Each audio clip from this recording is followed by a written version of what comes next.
Hello everyone. Our today's topic name is X-ray photoelectron spectroscopy from chapter Imaging Techniques.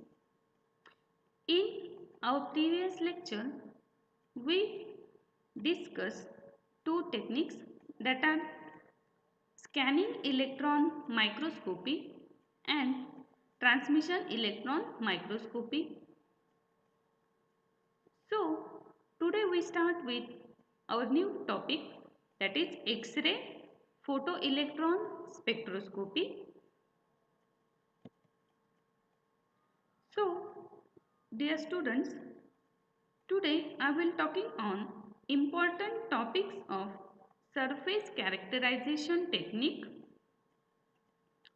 Generally, surface of solid can be characterized by two ways. First one is spectroscopy and second is microscopy. So today I will talking on electron spectroscopy. Generally, electron spectroscopy is a study of power of electron and function of energy or wavelength. So, in electron spectroscopy, there are three techniques. First one is XPS, X-ray photoelectron spectroscopy, which is also called as ISCA. Question may be raised here, why ISCA? So answer is that in XPS or in contrast to XPS is also known as ISCA because in contrast to UPS and AES, the XPS provides not only the information about the atomic composition of a sample but also the information about the structure and the oxidation state of compounds. Okay, so next type is UPS. UPS means ultraviolet photoelectron spectroscopy. It refers to the measurement of kinetic energy spectra of photoelectrons emitted by molecules which have absorbed ultraviolet photons in order to determine molecular orbital energy in the valence region. Okay, next type is AES, which is called as Auger electron spectroscopy. AES is one of the most commonly employed surface analyzation technique. It is similar to the XPS and it uses the energy of emitted electrons to identify the elements present in the sample. Okay, means in XPS the AES is similar to the XPS. In UPS we used ultraviolet, it is called as ultraviolet photoelectron spectroscopy, and these three are the types of electron spectroscopy. In today's lecture we are going to learn these XPS technique. Okay, let's move toward content of our today's lecture. First, introduction, then principle, then construction and working, advantages, disadvantages, and applications of XPS. Okay.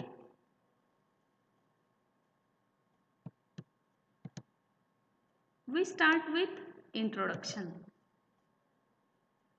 So, XPS,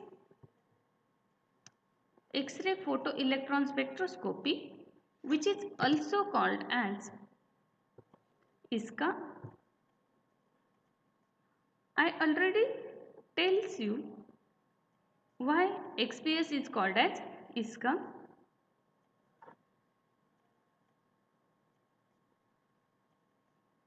So, this XPS is used to investigate chemical composition of surfaces. This XPS is based on photoelectric effect and this was developed by K. Sigban. Okay. Now, principle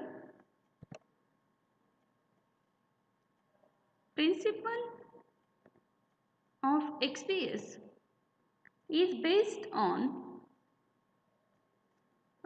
Einstein's photoelectric effect.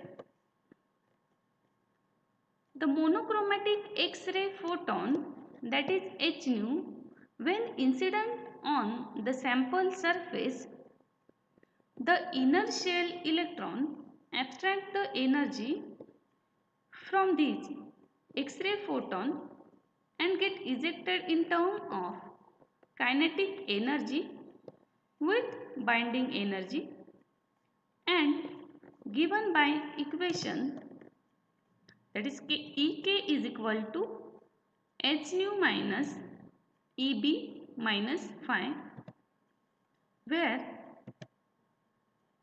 Ek is the kinetic energy of ejected electron, hν is the energy associated with incident photon, Eb is binding energy of ejected electron, and phi is the work function. Okay, this is a principle of X-ray photoelectron spectroscopy. Okay, now next one is instrumentation and working of XPS. Components of XPS are source. Generally, in XPS, source is X-ray tube which is equipped with magnesium or aluminum metal target. Then sample holder. Sample holder is located in between the source and entrance slit of a spectrometer, and the crystal dispersers select the photons of known energy from sample and incident on a sample. Next is analyzer. The electrons are analyzed in analyzer. The role of analyzer is what? The electrons are analyzed.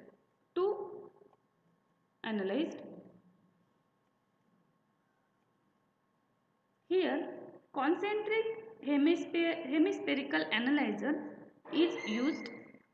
The short form of concentric hemispherical analyzer is CHA.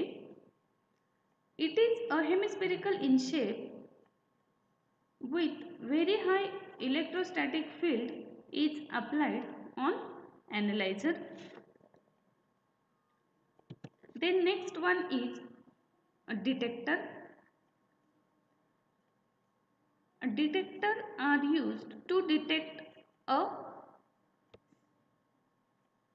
to detect electron passing through them are selected according to their energies,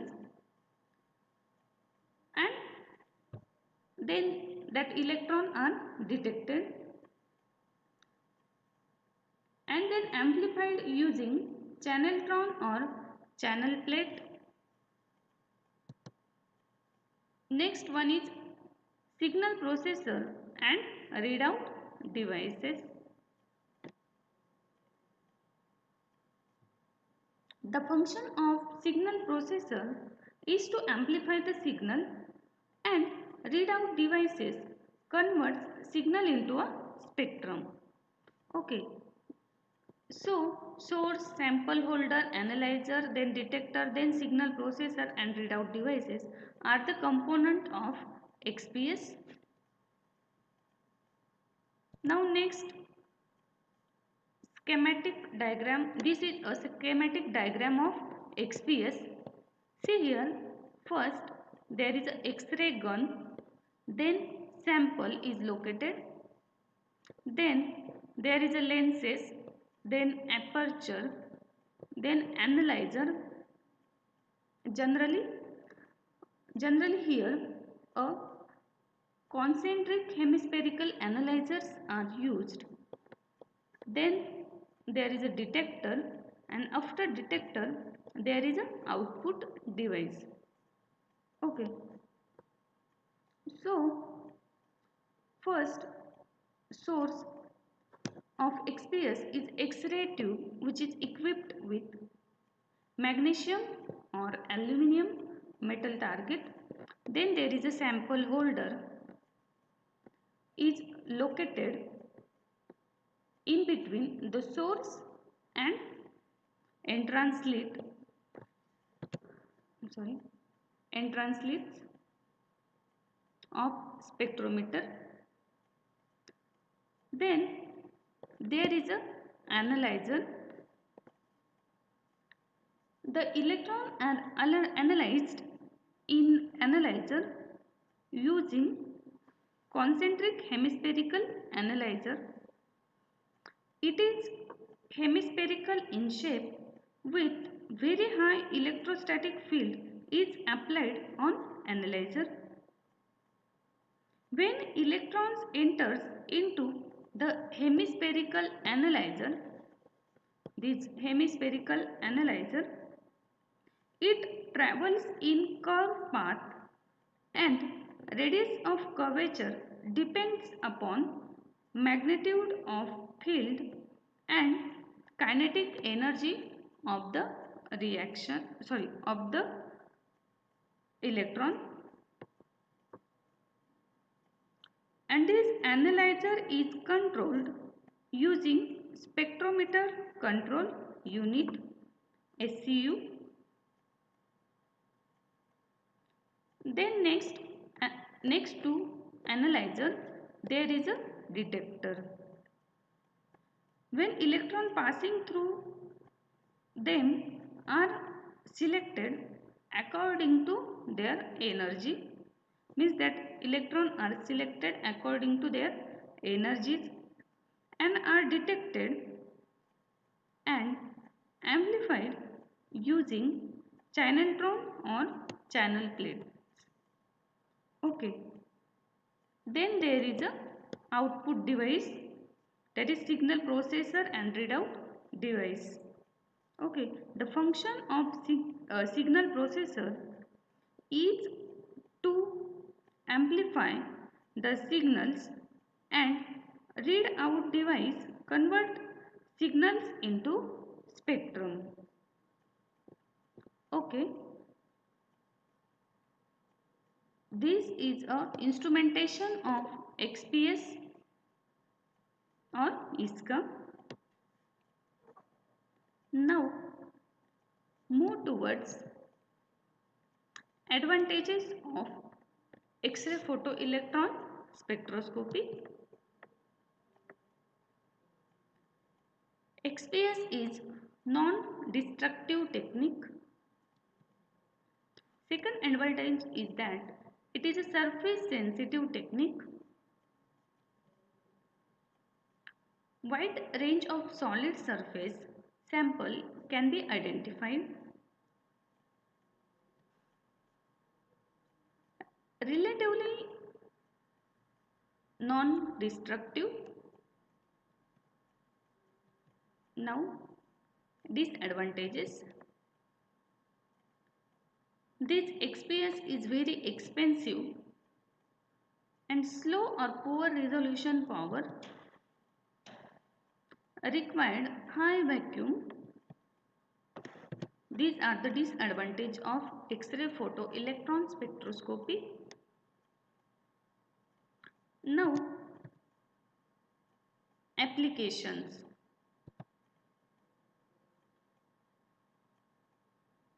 XPS is used to study of dust on the sample,